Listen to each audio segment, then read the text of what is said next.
Today was insane. I don't know if it's because we didn't have bye weeks. I don't know what it was, but so many players went off exactly when you needed to, minus guys like Tyreek Hill, which of course, we'll talk about everything. There are a bunch of injuries that we need to discuss here as well. We'll take it game by game. And again, I really want to thank you for hanging out with me this season. If you did not make it to week 16, I'm sorry. I hope that you had fun. Hopefully, a lot of y'all were able to make it to week 16. I know that we're going to have a lot going down in the two games tomorrow. I mean, it's a crazy week for them to give us two Monday night contests. So please, if you can, let me know in the comment section what you need for the game on Monday to be able to advance to the fantasy playoffs. For me, in my league, I had a bye week this week, which was really nice because I think my team probably would have lost. James Conner would have done well, but I mean, everybody else would have crapped the bed. But I was just spazzing, checking my underdog teams constantly, which my underdog teams looking immaculate. We'll talk about it a little bit later on, but let's get into the games, right? Starting with Dallas, Carolina. This is a very interesting spot where, y'all know, I am not necessarily a big fan of these Panthers, but sportsbooks actually had decent projections on Carolina this week and actually had them favored over the Dallas Cowboys.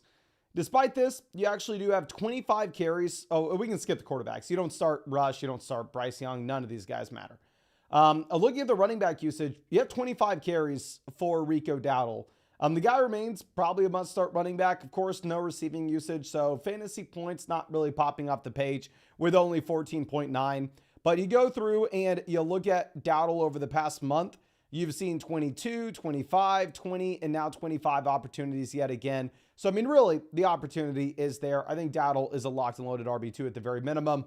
I'm going over to CeeDee Lamb. Lamb remains an absolute must-start wide receiver every single week, just still dominating the target volume here. And Cooper Rush has actually provided a decent amount of little passing volume over the past 5 weeks or so, where maybe the yardage totals haven't necessarily been there, but the overall pass attempts have over the past 5 weeks. You have 55, 32, 36, 31, and 29 pass attempts. So naturally, you're going to be able to get a decent amount of receptions specifically for Lamb. And over the past 5 weeks as well, you've actually seen him come through an average almost 2 passing touchdowns per game, which obviously you're still not excited about Rush, but it does make Lamb just a locked and loaded wide receiver one over the next few weeks. But I mean, you already know this. And yeah, with these low-end wide receiver ones like CeeDee Lamb, like A.J. Brown, like Tyreek Hill, occasionally you're going to get these dud 5-point performances, but you roll with the punches. The other weeks you are going to mix in some 20-point bombs. Nobody else in Dallas is interesting. The offense isn't good enough. You look at those starting receiver, starting running back, that's it. I'm going over to Carolina. Chuba Hubbard does get pretty much everything here. You have 14 opportunities in comparison to Mike Boone at 2. The issue is the Panthers offense kind of collapses here, so you have a very disappointing day from Hubbard. But still, if you make it to week 16 against the Cardinals, you'll be starting Chuba Hubbard regardless with no Brooks as well as no Miles Sanders. Going over to the receivers, I know a lot of people got upset with us being quote-unquote too low with Adam Thielen in the ranks this week. Thielen kind of craps the bed. Jalen Coker finally comes back, kind of comes out of nowhere with the 21 fantasy points. Do you need to run out to the waiver wire and pick up Jalen Coker and jam him in a meet? No. You have 6 targets, right? So frankly, doesn't necessarily matter. I don't really think any of the Panthers receivers are too interesting. The offense just simply isn't good enough. Now going over to the Chiefs-Browns game, brutal injuries here. I mean, obviously, if you're looking at Mahomes, it's not like he was anything more than, a low-end QB1 at the very best anyway. But Mahomes going down really does tank the rest of the options in this offense. Where no Mahomes, you have to dramatically lower expectations with Pacheco. And now this is, just an absolute embarrassing thing. I thought Pacheco, after the 18 opportunities against the Chargers, was somebody that you could start against Cleveland. Dear God, don't listen to me with Isaiah Pacheco anymore. Pacheco, 3 straight games, is yet to hit double-digit fantasy points. It's absolutely embarrassing. Our take with a lot of these guys coming back from an injury is, we can just wait until you see him productive, then you can put him in your lineup. For whatever reason, I thought we didn't need to do that with Pacheco. I was clearly laughably wrong. You actually have them splitting this backfield with 13 carries for Hunt, 13 carries for Pacheco. Frankly, can't start either running back, especially if Carson Wentz is now the starting quarterback in KC. Going over to the receivers, Xavier Worthy pops off, but frankly, if Carson Wentz is the starting quarterback, there is not a single Kansas City Chief you are starting next week. outside of potentially Travis Kelce. But even Kelce, who has the 8 targets, does see Noah Gray surpass him with the 10 fantasy points yet again. So even Kelce, you have dramatically lowered expectations. Going over to Cleveland, it looks like you shouldn't plan on getting excited about any of the pass catchers here going to the future. Y'all know I've clowned on Jameis for a while, and the interceptions finally get the dude benched. If you're looking at the past 4 games, you've had 9 interceptions. 9 interceptions to 6 passing touchdowns. So now your quarterback is Dorian Thompson-Robinson over the next few weeks. At least we are going to assume that's the case right now. So Jerome Ford, looks like the starting running back now that Nick Chubb has a broken foot, but this Browns offense is going to be horrendous. Obviously, I'll give you our running back rankings for week 16 later in the week. We're going to wait till sportsbooks put out some projections. They had the Browns as a bottom 3 offense in the NFL this week. Not going to be surprised if they have the Browns as a bottom 3 offense in the NFL next week. Judy gets there with some crazy market share numbers, but again, without Winston, I'm less excited about Judy, especially if there's a chance that Njoku Tillman come back next week. But even if that does happen, I mean, who the hell knows if you can start anybody in Cleveland now. Going over to Miami, Houston. This was a very interesting spot where, y'all know I always say this, sportsbooks know best. They typically, over the past 5 weeks or so, have actually had the Miami Dolphins with an implied team total of like 25, 26 points, putting Miami as one of the best offenses in the league. That wasn't the case this week. They were putting out some pretty big red flags. You had a 21.5 point implied team total for Miami here. Lowered expectations across the board with these Dolphins players. And Tua kind of craps the bed. You don't get 200 passing yards. You only get 1 passing touchdown, 3 interceptions. A Jalen Waddle gets injured. Absolutely brutal. Raheem Mostert comes back in, so he does split the backfield a little bit with Achane. But again, in a full PPR format, Achane's still very easily an RB1 because the floor is incredibly high. You're looking over the past 3 weeks where this dude has 23 freaking targets. Insane. Achane still must start running back. Tua, not the more than a streamer. Tyreek, super disappointing performance, of course. I mean, just absolutely horrendous with the 5.5 points. But you take a step backwards and go, okay, well, Tyreek, the week before against the Jets, had 28 off of 14 targets. The week before that, Tyreek had 20 points with 9 targets. Week before that, he had 10. Then he had 9. So Tyreek still has been a receiver that, I mean, hell, he's wide receiver 13 in total fantasy points this year. You still probably got to suck it up. And if you make it to week 16, you still probably got to start the dude. And just understand again, no, he's not the top 3 wide receiver you drafted him to be, but I don't know. You're naturally going to have some wide receiver volatility with those low-end wide receiver 1s, high-end wide receiver 2s. And this sucks. Again, I had the bye week. So luckily, I did not have to start Jalen Waddle this week. But just to let y'all know, in my league, it's a 12-team double flex format. I'm sure if you're watching the Flock League, you already know this. But I would have started Jalen Waddle if I didn't have the bye. And Waddle comes through and gives you the 0 points. Obviously leaves with the knee injury. I have no idea what to expect in terms of Waddle's availability for the rest of the fantasy playoffs. There's a good shot you don't get Waddle again. Going over, Jonnu Smith comes through with the 11 targets. Jonnu, very easily a top 5 tight end. Let me see where we had Jonnu in our tight end rankings before this and see if we need to adjust it. At this point, I think you have to move Jonnu Smith easily ahead of Travis Kelce. And I think you consider Jonnu on the Mount Rushmore with Bowers, McBride, Kittle, and Jonnu, as you've seen this over a large sample now with Jonnu Smith, where of course, I mean, you have seen some, I don't even say some dips. I mean, against the Jets, it wasn't great until the very end of the game, but still he came through with the 13 fantasy points. Jonnu Smith's been the tight end 4 so far this season in total fantasy points. If you have no Waddle here as well, he is just going to have a considerable amount of targets. I'm going over and looking at what we have with the Texans. Not much changes. CJ Stroud, still not a quarterback that you can trust. Maybe we got to move this dude even lower in the rest of season ranks. Obviously, we got to drop Mahomes pretty much off the face of the planet here. A couple of these injuries we really got to update. Where do we have Stroud? We had Stroud about QB 14. Hell, again, I'm not excited about any of these quarterbacks in this range. These are guys that you only play if they have a perfect matchup. Mixon, still 3-down running back. You get 18 opportunities in comparison to all the other running backs on this team with 1. So Mixon, don't change anything with the expectations for him. Absolute stud. You start next week, the week after if you make it to the championship. And then same thing, Nico Collins, absolute stud, locks in the little wide receiver 1. You only have 17 receiving yards, but he comes through with the multiple receiving touchdowns, so you're just fine. Dalton Schultz, not interesting whatsoever. So really not much changes in Houston in particular. And going over to the Jets, Jags. So I'm sure that a lot of y'all obviously drafting underdog best ball teams with us all offseason. And maybe y'all were doing the same thing that I was, especially this week since my team was on bye. I was just spazzing, refreshing underdog over and over and over again. And we had a lot of success with some of these underdog teams so far. I think we are advancing 4 big dog teams. I think we're advancing 3 to 4 Best Ball Mania teams, depending on what happens tomorrow night. But I don't know if underdog's doing this because you have the fantasy playoffs going now. But can y'all check and let me know if y'all got the 70% profit boost token as well? Because I logged on to Underdog. I was just going to go through, check my teams. I was like, oh, 70% profit boost token. So I actually may be taking a pick 'em, especially it looks like we're going to win a ton of money on Underdog this year. So I think I may actually be going with this. I need y'all's opinion in the chat real quick.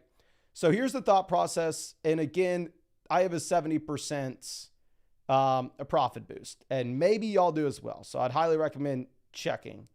But if you're looking at this matchup against the Raiders for Bijan Robinson at 17.5 fantasy points, I mean, we can go through and we can look at what Bijan has been able to do over the past 6 weeks, where you're looking at a running back. And of course, this is a full PPR league, Underdogs, half PPR, but 20, 25, 10, 29, 21, 23, 23, 25. Bijan's hitting this effectively every single week. Plus, it's a phenomenal matchup against the Raiders. Going over and looking at Kyle Pitts to go fewer than 2.5 receptions. Kyle Pitts over the past 5 weeks, 1-4-1-0-1. You have 1 game over the past 5 weeks with 2 receptions. And here you'd have to go for 3 receptions if we were going to lose this in a game environment, which I don't know. They have to throw the ball a ton. And then Michael Bayer, lower than 10.5 receiving yards for his longest reception. And going over and looking at this is a tight end that has had 1 game this season, this past week, in a good matchup against Tampa, where he has hit this mark. So this is what I'm looking at, again, mainly because I have that 70% profit boost token. And since I've been on Underdog for years, it's not like I can get the new customer sign up bonus like y'all could. So I'm actually going to go ahead. I'm going to play around with this. This will be 500 to win about 47.50. And yeah, let's ride. This is what we're going with for tomorrow night. So we got a lot on the Falcons and Raiders game. But again, check to see if y'all have that 70% profit boost token like I did. And I know if y'all are new to Underdog Fantasy, you'll actually get a free Kirk Cousins pick, more than less than half total yard for tomorrow night's game. If y'all were to sign up with code FLOCK with the link in the live chat, as well as the link in the description. Plus, you'll actually get a free team review voucher on flockfantasy.com, plus a 50% deposit bonus up to $1,000 as well. So I will drop that link for y'all in the live stream. Okay. But let's move this back over to what we have with the rest of the games here. Going over to our next contest, we are looking at, I want to say, the Jets and Jags. And if you did not have any Jets in your Underdog Best Ball drafts this week, maybe you could have got away if you had some Lions, but RIP. I mean, you had the massive blow up for these guys. Rodgers comes through with by far and away the best day of his NFL season. I mean, you previously have seen a season high for Aaron Rodgers of 21 fantasy points. This week, he drops the 30 bomb. You have 45 rushing yards for Rodgers. Realistically, can we check when is the last time that Rodgers had 45 rushing yards in a game? And this is 41-year-old Aaron Rodgers post-torn Achilles. We're in 2020 and we haven't seen this. What about 2019? 2019, pre-COVID, is the last time that you've had Aaron Rodgers dropping 45 rushing yards in a game. Great. Does it fundamentally change what we're viewing with the Jets offense in the future? Nope. Looking at the Jets backfield, they do split it with all three backs. Looks like Brees isn't fully healthy. Definitely a running back 2 the rest of the way rather than an RB1. And then going over, we've stood by Adams, Wilson being must-start options every single week regardless, specifically because the offense is extremely concentrated. There are only 2 guys in this offense that get looks. You have them combining this week for a total of what? 254 receiving yards. And there's not another receiver on this team that has anything. The tight end here on this team gets 12 receiving yards. So Adams, Wilson remain must-start options every single week. Obviously, Adams just absolutely dominates. Adams has been the wide receiver 1 for pretty much the past month. So it looks like that should be the case over the rest of the season. Now, going over to what we have with the Jags, 294 passing yards for Mac Jones. So in this kind of game environment, you know that Brian Thomas is going to go nuclear. And this is an adjustment that we made late in the week with Evan Ingram going on the IR and Evan Ingram being shut down for the season, was moving Brian Thomas up dramatically in the rankings. Because you went from everything in this offense being funneled between Thomas and Ingram to now, realistically, there's only one player that Mac Jones can look at. Now, again, it's still a very bad offense. So how we are viewing Brian Thomas is just a slightly better version of Malik Neighbors, where you're the alpha, you have a ton of talent, but you are in a bad offense overall. But this is a receiver that you'd have to start over the next 2 weeks. And if you have him on your team, if you started him this week, I mean, you're probably in a pretty good shot to actually make it to week 16. And then Britton Strange does look like a decent little waiver wire pickup here with no Evan Ingram. He does come through with the 18 fantasy points. But again, I do want to reiterate, don't overreact to this, because we actually had him in this 5-game sample with no Evan Ingram earlier in the year. And you had 9.5, 9, 4, and 12 fantasy points with an average of about 4 to 5 targets a game. And that was in the environment in which you have Trevor Lawrence and a better offense. So maybe people are going to think that Strange is like some league-winning waiver wire pickup. Hey, you can look at him if you're desperate. I mean, maybe if you started Juwan Johnson this week. Now, going over to the Commanders game. I honestly thought the Commanders would easily win this. The Saints had that shot to win it at the very end. Daniels comes through. Obviously, Daniels, elite quarterback in fantasy. A big reason for that. 66 rushing yards. The rushing upside's there. You had the Commanders as pretty heavy favorites. Y'all know one of my favorite underdog picks this week was Brian Robinson to have more than 4.5 receiving yards. A big reason is no Austin Eckler, expanded roles as a receiver. Plus, if you had just looked at Brian Robinson, I mean, over his past 1, 2, 3, 4, 5 weeks, he had hit higher than 4.5 receiving yards every single week. He comes through at the 22 receiving yards this week, which was really nice for those underdog picks. But really inefficient with this workload. You have 24 opportunities, only 11.5 fantasy points. You'd have assumed in this kind of game environment, Brian Robinson would have been a lot better. Terry McLaurin looks like a remain must-start wide receiver 1 every single week. By far and away, not even remotely close. This is Terry McLaurin's best season in his NFL career at 29 years old. And what's crazy is while Jaden Daniels has been a phenomenal real-life quarterback, I mean, this is a Washington team that's sitting here at 9-5. The passing volume hasn't been insane in Washington. I mean, you actually had more passing yards in this Commanders offense last season than you did this one. I mean, so far this year, you have one game with Jaden Daniels hitting 300 passing yards. So it's just crazy that the efficiency and just the overall improvement from this offense, Terry McLaurin has been able to boost his market share numbers significantly higher than they were a year ago. Zach Ertz does get a concussion. So, I mean, disappointing week, obviously, if you started Ertz. Going over to the Saints, this is just an absolute horrendous offense. Nobody is viable. I thought maybe Juwan Johnson would have been. Did we rank him in the tight end rankings this week? Let me see. Did we have him as a top 20 or so tight end? I had him at tight end 17. I had him right ahead of Kyle Pitts. So apologize if you got down to tight end 17 in the ranks and started Juwan. But again, the receivers, nobody's interesting. Garbage offense with no Derek Carr. And what's actually going to be real interesting, I don't want to give away too much for the Flock League video coming out in a couple days, but it looks like your boy may be going up against Thomas, the editor on this channel, which would be the last team I'd want to play. Obviously, he's watched this channel every single day for years, so I'd make an argument he's the second best fantasy football player in the world. He has Kamara. So Kamara does injure the groin. Now, two things with this. One, Kamara is a 29-year-old running back with nothing to prove to anyone. Two, the Saints are a garbage team, dumpster fire, 5-9 at this point, with injuries across the board. So here's my plead. Here's me begging. Alvin Kamara, you have no reason to be in this game in week 16. You've earned the time off. You've earned the early vacation. You don't necessarily need to go to Cancun. You don't necessarily need to go to Cabo. But it couldn't hurt you to say, well, you know what? I'm going to pack it in. I'm going to keep some of the tread on these tires. And we're going to hit the ground running in 2025. So, Kamara, please do not play against me in week 16. I would really appreciate it if Thomas has to go with the nasty option on his bench.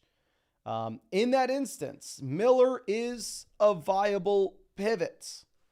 Now, would you be really excited about it? No. This is a running back that looks decent in a limited opportunity against Washington. But the main concern that you have is twofold.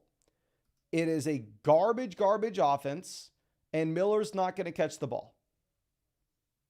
You can't be in a garbage offense and not catch the ball and be super exciting at running back, unless you're a top-end talent, which at this point, we haven't seen it from Miller, so it's hard to make the argument. Now, going over to Baltimore, I thought Lamar was going to be the best quarterback in fantasy this week. Like I said, I was legitimately spamming all day, just refresh, looking at my underdog teams, trying to figure out what was going on. And after the early slate where Lamar Jackson drops 36 points, I have a lot of Lamar Jackson. It was a good day for your boy. I was like, okay, let's wrap it. Call it here. That's enough NFL for the day.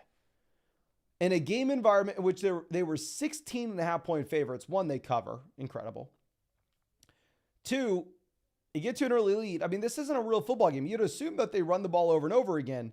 Lamar, 5 passing touchdowns, as well as a total of 355 yards off of 25 pass attempts. Absurd. 36 fantasy points. Clearly, you're starting this dude every week. There's nothing to talk about. The interesting thing is here.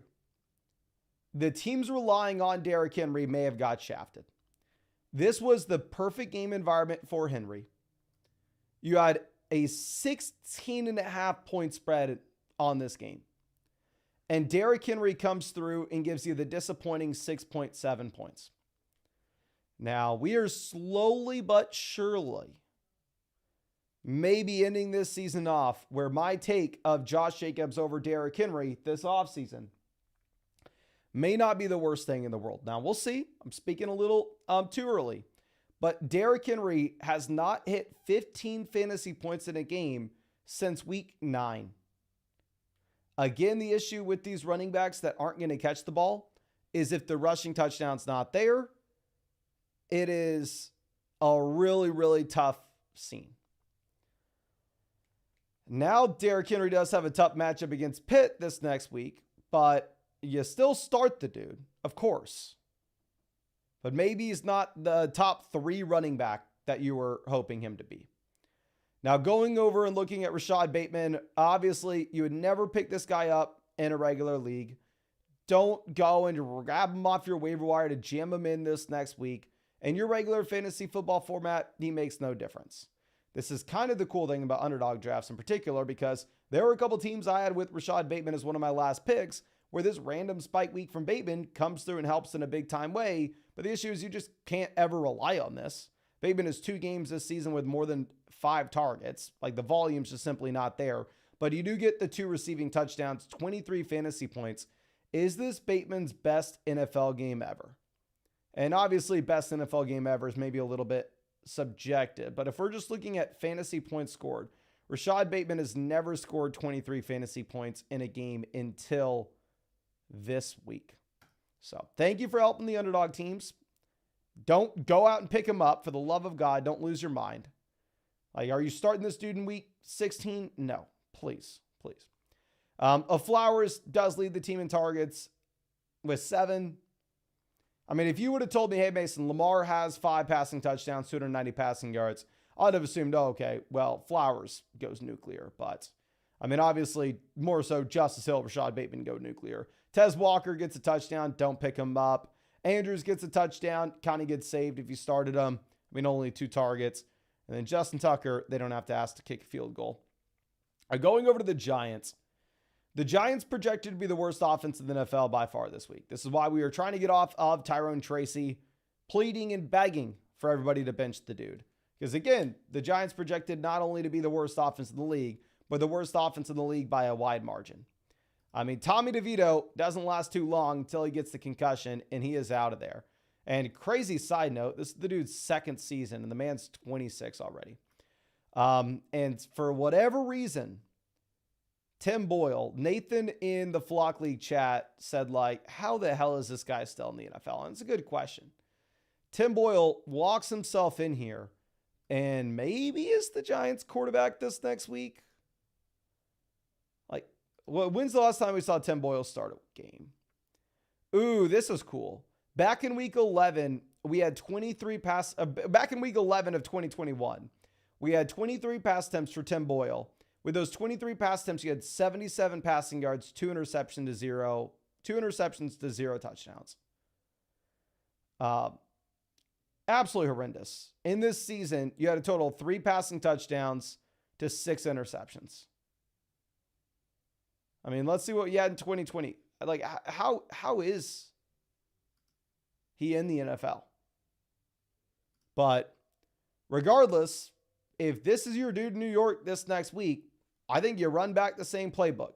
You're forced to start Malik Neighbors just simply because it's similar to Brian Thomas, even if it's a garbage offense. Super talented guy where he's going to demand a ton of target volume. He had the 14 targets for Neighbors this week. Comes through with the big day.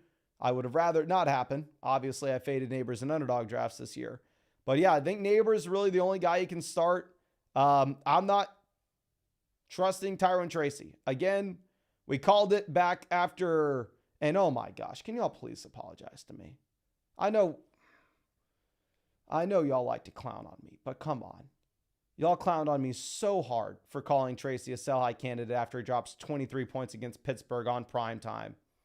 And that was the dude's best fantasy game all season. We called the top.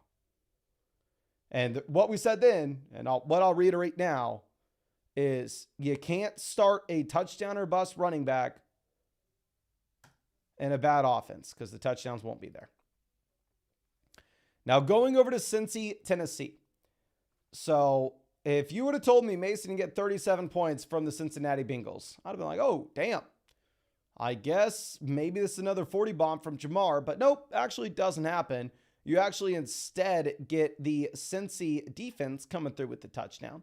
But anyway, nothing really changes here in Cincy. Burrow, still the QB5 for me, still must start guy every single week. Chase Brown, still a 3-down running back, one of the best offenses in the league, still a top 5 running back every single week.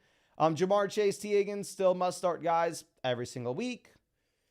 Still a tight end by committee where if you're extremely desperate, you can throw in Mike Gesicki, but don't want to. So nothing really changes on that front. Going over and looking at Tennessee, Mr. Will Levis, which I know I've said this story 1,000 times, but when we were at the NFL draft a couple years ago, Will Levis was so freaking nice to me when he didn't have to be that there are very few players that I'm ever personally rooting for as much as I am for Levis. The dude gets benched, rightfully so. 3 interceptions versus 8 completions. So Mason Rudolph is in. I'd assume Rudolph's the guy the rest of the way. Going over and looking at Pollard, dealing with the ankle. You actually instead see the Spears blow up. Now, do you run out there and start Spears if Pollard's good to go this next week? No. Spears does get the 27 fantasy points. He has 7 targets out of the backfield, which is phenomenal. But you have a total of 11 opportunities in the Tennessee Titans offense. Do not start this dude. What we can agree on and what we can reiterate, so we also called this to a freaking T. This dude will go down as one of the biggest traps in fantasy football history. Nick Westbrook-Akine coming through with yet again another week of 2.9 fantasy points. Again, want to reiterate, drop this freaking bum. I mean, the man has one game this season with more than 6 targets in one of the league's worst offenses. What are you doing there? Yes, he scored some lucky touchdowns. Doesn't matter. Tight ends don't matter. I mean, they go through and they really split the top role. And looking at, I guess, Tennessee, there's nobody you can start. I thought Ridley was maybe interesting because he had been seeing target volume. And ultimately, we know Cincy is the worst defense in the league. But still. And Austin says, did you win today, Mason? So again, I was on bye in the Flock League, so I didn't have to play. My team, like I would have started Waddle, so I'd have been cooked. My underdog drafts, maybe we can go through and show you all this real quick. We'll go live, best ball, NFL. So here are the teams that we are advancing at the moment. My underdog teams are just absolutely cooking. One, I'm convinced that I advanced more teams in the sprint at 41 than anybody else in the world. I have 2 Mastiff teams. Both are advancing to week 16, and I've checked both. I think both are locked up. I have 12 big dog teams. I have 3 advancing at the moment. We have a couple second places. Maybe we lost a place in the very end of the Seahawks game. Did I lose a Best Ball Mania place? Yeah, Best Ball Mania, we lost a place. We have a couple second placers, a bunch of third placers, and then we have 2 first place teams in Best Ball Mania advancing. So underdog teams absolutely crushing it. Obviously, hopefully we got some guys coming in strong tomorrow. And my main redraft team had a bye this week, so I didn't have to play. And thank God I didn't have to play because maybe I'd have been cooked. But going over and looking at what we have with the Pats, Arizona, the one player on my team that would have saved me would have been James Conner this week.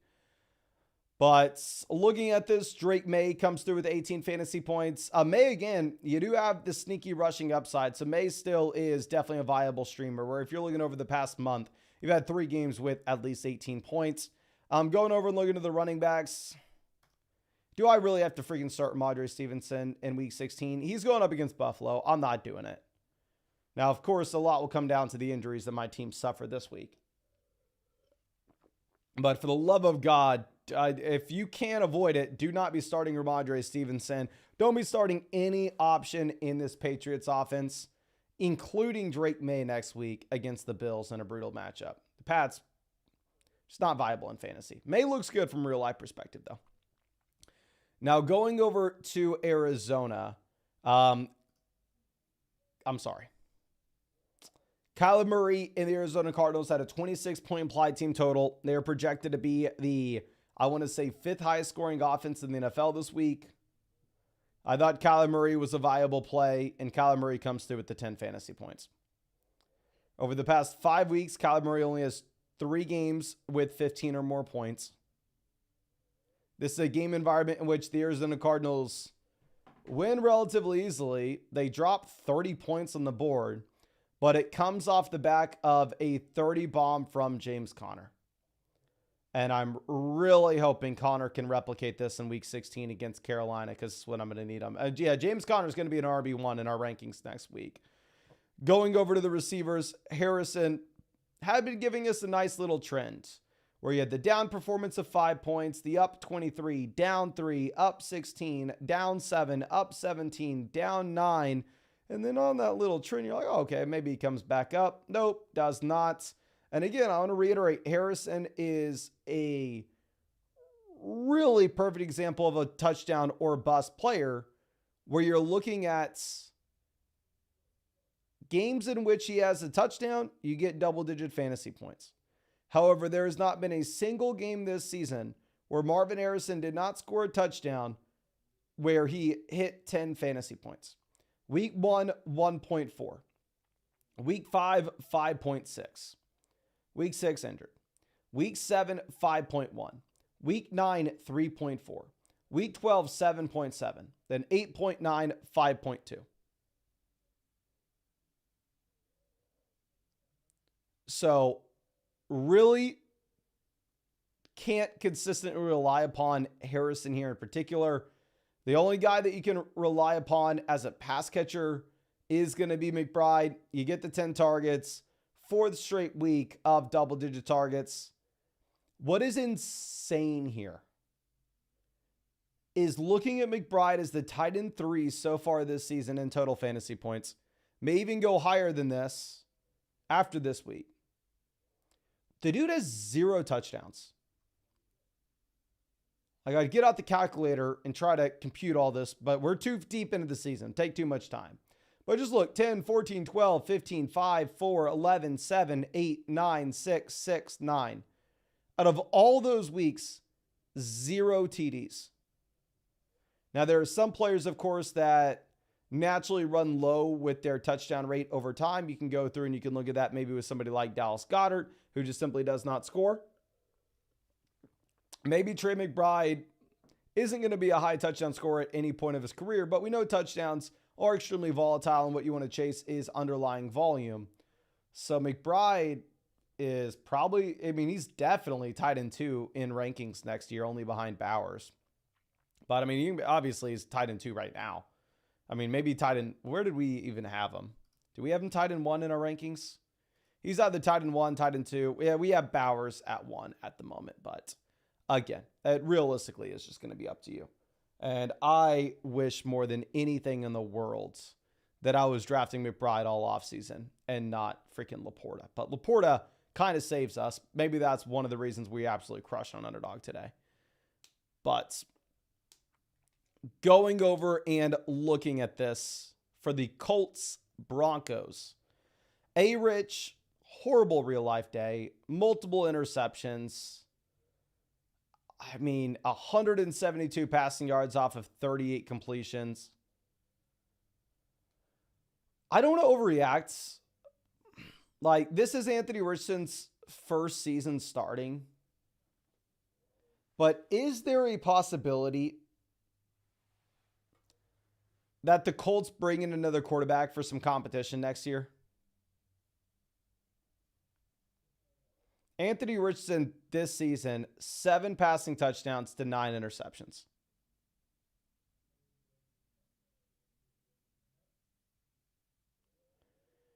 Of course, in fantasy, he can still be viable because you have the rushing upside. Over the past 4 games, you have 4 rushing touchdowns. But from a real life perspective, he has just been horrendous. Jonathan Taylor comes through, gets you the 22 carries, the 2 targets, the 24 total opportunities, but A-Rich takes the rushing touchdown, so JT only gets you 10 fantasy points. Pittman, Downs, neither looks startable. Obviously, it was a really tough matchup against Denver. I don't want to overstate this too much. Going over to Bo Nix, I know that they obviously win the game. I would say that you probably see Jaden Daniels come away with Rookie of the Year with the 3 interceptions for Bo. Still, Bo Nix is a premium streaming quarterback based off matchup. And going over and looking at what we have with the running backs, Jaleel ends up getting injured, so it does thin this running back room down just a bit. Looking at Javonte and Estime, can you start either one? No. Realistically, in a game where Jaleel gets injured, the Broncos drop 31 points. Javonte Williams gives you 4.5. So neither are viable. Cortland Sutton sees 9 targets. Sutton kind of saves the day with the receiving touchdown. Only 32 receiving yards, which is the lowest mark that we have seen since week 7. But yeah, realistically, you can go through and you can pencil in Sutton as that high-end wide receiver 2, low-end wide receiver 1 every single week going into the future. And then nobody else is interesting here in Denver. Bo Nix, potential streamer. Cortland Sutton is just an option that you can potentially call a wide receiver 1. Now, looking over at the Bills-Lions game. This game had the highest over-under of any game that we had seen all season at 55 points. For that reason, we wanted to get as many options in our starting lineup as we possibly could in this game. We called Jared Goff a phenomenal streaming option this week because of how high the over-under was on the contest. Did it go for 55 points? No. It went for 90. 90 points scored in this game. If you started anybody but Montgomery, you were printing money. Josh Allen locks up the MVP. This is the main game I was watching in the afternoon slate. Of course, if you weren't watching this game, what the hell were you doing? Josh Allen over the past 2 weeks, 92 fantasy points. Love to see it. Allen does get a little bit banged up. Sounds like he's going to be just fine. Looking at over the past 3 weeks with Josh Allen, you have 6 rushing touchdowns, 7 passing touchdowns, 13 total touchdowns over the past 3 weeks. Insane. If you want to put him QB1, you want to put Lamar QB1, you do you. Not going to argue either way. Going over to the running backs, James Cook remained a must-start running back despite disappointing last week because, again, the touchdown upside is there in Buffalo where you had seen so far this season. I mean, James Cook averaging about a touchdown a game. So clearly, when this offense is one of the best offenses in the league, you have to start James Cook every week. He gets there with the 26 fantasy points. You have Ty Johnson coming through with 114 receiving yards, which is just crazy. Ray Davis does steal a touchdown in the second half. Going over and looking at the receivers, Shakir gives you the little, it was more of a jet sweep touchdown. Regardless of what it is, counted as a reception, counted as a receiving TD. So Shakir has 7 targets, leads the receivers. Still very clearly the number 1 guy here in Buffalo. And what is hilarious, Amari hits you with a goose egg. Where did we have Amari in the rankings this week? For the love of God, tell me we did not aggressively rank this dude. Real quick, let me save these. Please tell me we did not have. Okay, where are you? Okay, we had him down here, wide receiver 44. Okay. I ain't feeling too bad about that. Not too bad. But anyway, going back over, I mean, Amari just freaking dropped this bomb. Tight ends, Dalton Kincaid only comes through with the 53 receiving yards. Again, you'd have assumed in a game environment in which the Bills drop 48 points that some of these receivers and maybe a tight end goes nuts, but they don't.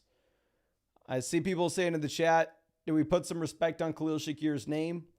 Realistically, with Khalil Shakir, in a game in which the Bills have 48 points scored, he scores 16. And Shakir has 1 game this season with 20 fantasy points. So now that Keon and Kincaid are back, I think Shakir still remains a borderline flex play. I don't think Shakir is a must-start option every week. Now, going over and looking at what we have with the Lions, Jared Goff almost hits 500 passing yards, 5 passing touchdowns. So this week, just full transparency, I mean, y'all can go through and y'all can look at my underdog exposures. I am very much overweight Lions in underdog drafts because sportsbooks were telling us coming into the season they should have been the second highest scoring offense in the league. I was underweight David Montgomery. I guess I just advanced a bunch of David Montgomery teams, but this was pretty much the perfect week for us and what we could have possibly asked for. We get a big Lions game and Montgomery doesn't do much. Jared Goff gets you the 500 passing yards. And again, I want to reiterate, in game environments in which there's a 50-plus point total and a close spread, you start Jared Goff because they're going to force him to throw the ball. That's exactly what happens here. Jahmyr Gibbs is on the fields more in that environment where Gibbs gives you the 28 fantasy points. Montgomery gets limited. So is there much to talk about? No, you have 9 opportunities. He's still a must-start guy every single week behind the best offensive line in the league. Maybe we can just say, stop screaming at me that I don't have him as ranked, I guess, a top 5 running back. What the hell do y'all want from me? Looking at the receivers, St. Brown remains a top 5 wide receiver in fantasy, and he helps us so much this week. Thank God Amon-Ra St. Brown came out the way that he did. 37 fantasy points. Is this the best fantasy football day of his career? 2023. I guess 2022, I feel like, is it just me or does it not seem like he's been in the NFL for this long? This is his 4th season. This is his 2nd best day ever. He had the performance back in 2022 in week 2. But St. Brown, absolute blow up. Don't care about Patrick. Jameson was an interesting flex play because of the game environment and the projected passing volume in Detroit. And then thank the heavens, Sam Laporta came through for us. Now, can I come through and can I say, oh, I was right all along. Thank God I drafted so much Sam Laporta. Sam Laporta has finally turned the corner. This dude's going to be good now. No, of course I can't say that. What I can realistically say is your boy got lucky as hell that Sam Laporta in the final drives of this game, when the Buffalo Bills were playing the game of, just make sure they don't pick up a big play, make sure that they get tackled inbounds and the clock keeps going, time runs off, give them as many little dink and dunks as possible. Thank you, Buffalo, for allowing Detroit to do that. And thank you, Jared Goff, for looking in the direction of Sam Laporta. It saved my ass. We get the 111 receiving yards. The best day for Laporta all season. Exactly when I needed it. Is he anything more than a mid to low end tight end 1 rest of season? No. Going up against Chicago in week 16, what probably happens is they probably run the piss out of the ball and we probably don't see a ton of Laporta volume, which sucks. But I'm thankful that it happened this week when we needed it the most. Now going over and looking at Pitt's Philly. Russ really draws a blank. Again, you actually have the Steelers projected with an implied team total of 18.75 points going into this game. So sportsbooks were telling us that they were supposed to be the 5th lowest scoring offense in the NFL. A big part of that is the Eagles' phenomenal defense, plus the fact you have no Pickens. So it's a very clear spot to just bench all your Steelers. Russ, duds. Najee, thank God I was on bye this week, so I did not have this bum in my lineup. Najee ends up losing the fumble, which ends up, limiting him to a total of 7 opportunities. Calvin Austin gets a big play, but it doesn't really matter. Pat Freiermuth scores a touchdown, but I still don't think Freiermuth's a must-start option every week. Jalen Hurts balls out. Jalen Hurts, if it wasn't for Jalen Hurts having like 15 rushing touchdowns, what is he at this point? Let's see. 13 rushing touchdowns. I apologize. Maybe 14 after this game. I don't know if Sleeper has that updated, but you would assume that it would you can make an argument for Barkley to have the best fantasy season of all time if it wasn't for, if you just transfer those 14 Jalen Hurts rushing touchdowns over to Saquon Barkley. But Barkley gets banged up in this game. He's in and out. Clearly they don't use him as the true 3-down workhorse that he is. You actually get Kenneth Gainwell on the field for once. And I think a big part of this is they're really not in a competitive game with Pittsburgh once you have the Najee fumble. So I don't necessarily know why you got to use Barkley. Hopefully Barkley is 100% next week. The game against Washington should be one that's pretty damn important. So I'd imagine that Barkley will be playing. I have Devonta Smith. Smith actually comes through with way more volume than we've seen since the concussion. This is the first game where you've seen more than 7 targets since week 3. 28 fantasy points. Looks great. Would have been great in my lineup, but A.J. Brown, I know a lot of people are panicking on him coming into the week. We were saying got to stand by him. The passing volume had been limited, but super concentrated offense, super talented players. You just got to play them every week, roll with the punches. Occasionally, similar to Tyreek Hill, you're going to get the single point performance like week 14 with the 8 points, but you still start him the next week. Do not panic. A.J. Brown comes through, still a wide receiver 1, of course. Tight ends, still not interesting. Another thing that saved my ass in underdog drafts this week was Mike Evans. And going over to this Tampa game, Baker gets back to what he was previously with Evans earlier this season. Over the past 2 weeks, he has 7 total touchdowns for Baker Mayfield. Getting to play Dallas next week and then Carolina week 17. I'm assuming you're really excited to play Baker. Rachaad White, Bucky Irving do really split the backfield here. Both have 17 opportunities. Surprise, surprise. Bucky Irving is much more efficient as a rusher with 117 rushing yards in comparison to Rachaad White at 64. You assume Bucky's a little bit healthier next week. Going over and looking at the receivers, Evans dominates. Thank you, Mike Evans. Jalen McMillan gets there with the receiving touchdown again.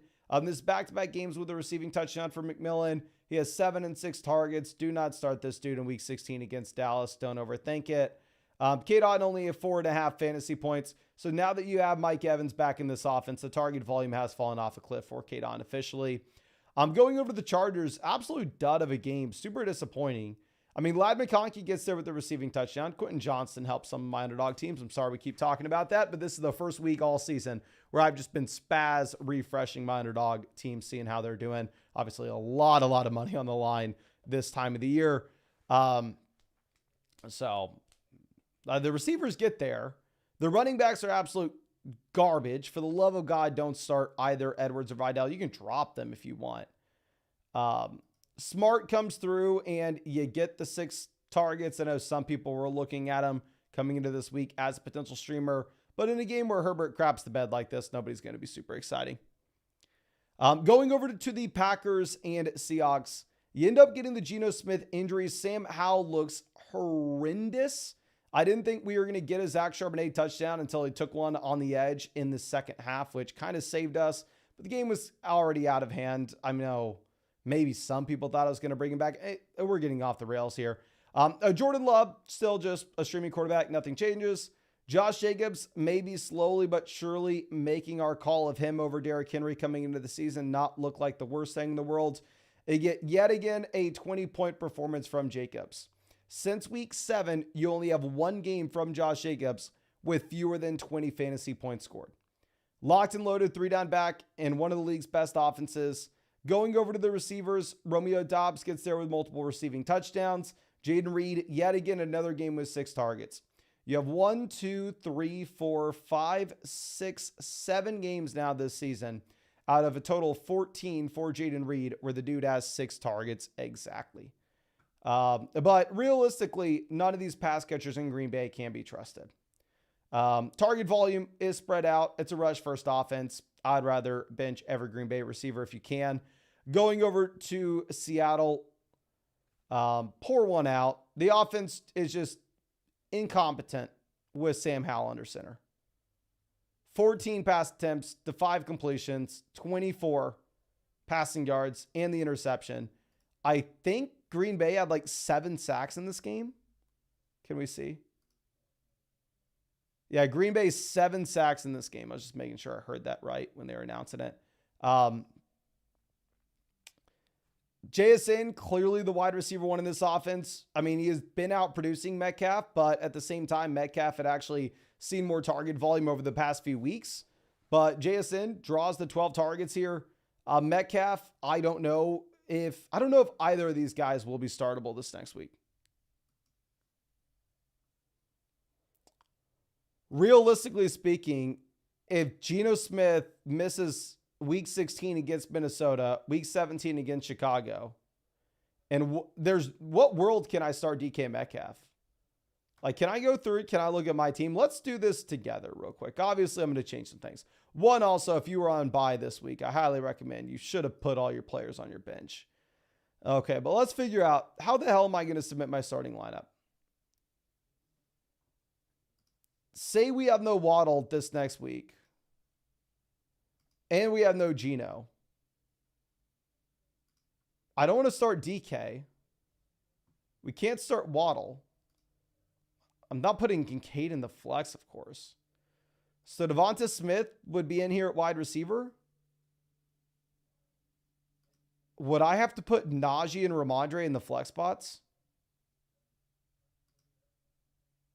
I think this may end up being my starting lineup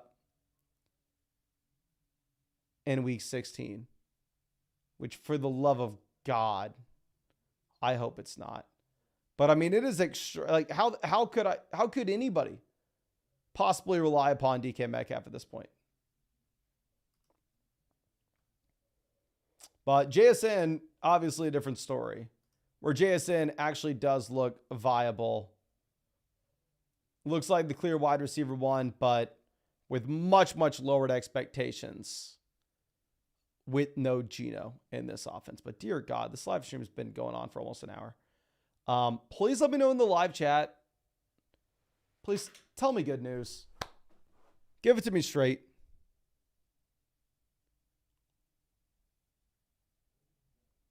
Did y'all win this week? I really hope so. And another thing is, I really hope my underdog teams keep crushing. This year, we have had, over a large sample, incredible results. I don't know if I've seen anybody on YouTube have anything like this, but obviously I could be wrong. Please let me know if you've seen somebody else on YouTube with better results. Like 41, advancing 41 sprint drafts is just insane. I definitely don't think anybody's done more than that. But underdog teams, we got to keep cooking here. And also, we submitted that pick'em over on Underdog for tomorrow night. Bijan higher than 17.5 fantasy points. Kyle Pitts lower 2.5 receptions. Michael Mayer lower 10.5 yards for his longest reception. That was 500 for about 4,700 for tomorrow night. So this is what I'm going to be rolling with. And hopefully we're able to take it down. But looks like a lot of, we got, Harris has got a 212 bomb dropped on his face. Just a ton of points scored this week. But let me know in the comment section what you need to win. And of course, if you wanted to go tail me on this, you can find that over on Underdog Fantasy. Links in the description, comment section. Promo code FLOCK will give you 50% deposit bonus up to $1,000. Plus, you'll also be getting a free Kirk Cousins pick for tomorrow night's game.